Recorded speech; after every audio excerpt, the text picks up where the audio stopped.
Producer கவுன்சில இருந்து ஒரு தீர்மானமும் நிறைவேற்றப்பட்டிருக்கு. இனிமே பப்ளிக் பைட் யாரும் வந்து ரிவ்யூ சொல்லுங்க, அப்படி படம் நல்லா இருக்கா இல்லையா அந்த மாதிரிலாம் எதுவும் கேட்கக்கூடாது அப்படின்னு சொல்லியிருக்காங்க. ஸோ இதை நீங்க எப்படி சார் பாக்குறீங்க? ரிவ்யூ சொல்லாமல் இருக்க மாட்டாங்க மேடம். இப்போ வந்து எல்லாமே வந்து சோஷியல் மீடியா எல்லா கையிலையும் வந்துடுச்சு, எல்லார் கையிலையும் செல்ஃபோன் வந்துடுச்சு.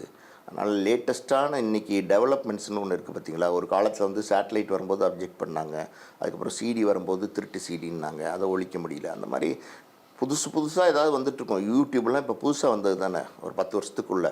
அது மாதிரி வர டெவலப்மெண்ட்ஸ் வந்து நம்ம நிறுத்த முடியாது. இப்போ வந்து எல்லாருமே மீடியாவாயிட்டாங்க, பப்ளிக் எல்லாருமே இப்போ மீடியா, அப்படி தான் நம்ம எடுத்துக்கணும்.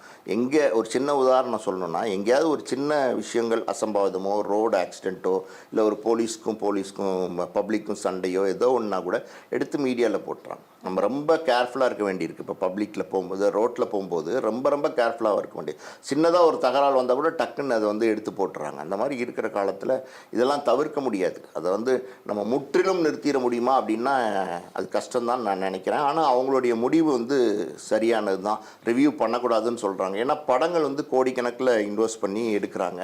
இப்போ 400 கோடி 300 கோடி 250 கோடி இப்படி இன்வெஸ்ட்மெண்ட் ஆயிடுச்சு.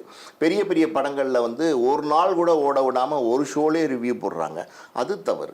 கொஞ்சம் அவங்களுக்கு ஒரு ப்ரீத்திங் கேப் கொடுக்கணும். ஒரு 2 நாளோ 3 நாளோ 4 நாளோ அதுக்கப்புறம் ரிவ்யூ போட்டால் கூட அது கொஞ்சம் பாதிக்காது. ஃபஸ்ட்டு டே கலெக்ஷன் இப்போ வியாழக்கிழமை ரிலீஸ் பண்ணுறாங்கன்னா ஞாயிற்றுக்கிழமை விட்டுட்டு திங்கக்கிழமை ரிவ்யூ போட்டால் கூட கொஞ்சம் அந்த 4 நாளுக்குள்ளே கலெக்ஷன் ஆகும். ப்ரொடியூசர்ஸ்க்கு, டிஸ்ட்ரிபியூட்டர்ஸ்க்கு எல்லாருக்கும். எதுவுமே நடக்காத மாதிரி ஒரே ஷோவில் ஒரு படத்தை க்ளோஸ் பண்ணுறாங்கன்னா அது தப்பு தான். இப்போ கங்குவா பொறுத்த வரைக்கும் அதுதான் நடந்துச்சு சமீபத்தில். இப்போ ஒரு ஷோ முடிச்சுட்டு வெளில வந்தோன்னே அடுத்த ஷோக்கே கூட்டம் போகாத அளவுக்கு அதை பற்றி பயங்கரமாக ப்ரொபகண்டா பண்ணி மீம்ஸ் போட்டு இது எல்லாம் போட்டு அதாவது வந்து ட்ரால் பண்ணி அதை இது பண்ணிட்டாங்க. அந்த மாதிரி பண்ணக்கூடாது. அதாவது வந்து இது ரொம்ப தப்பான விஷயம். இந்த மாதிரி செய்கிறத கண்டிப்பாக தவிர்க்கணும். அது கண்டிக்கிறேன் நான்.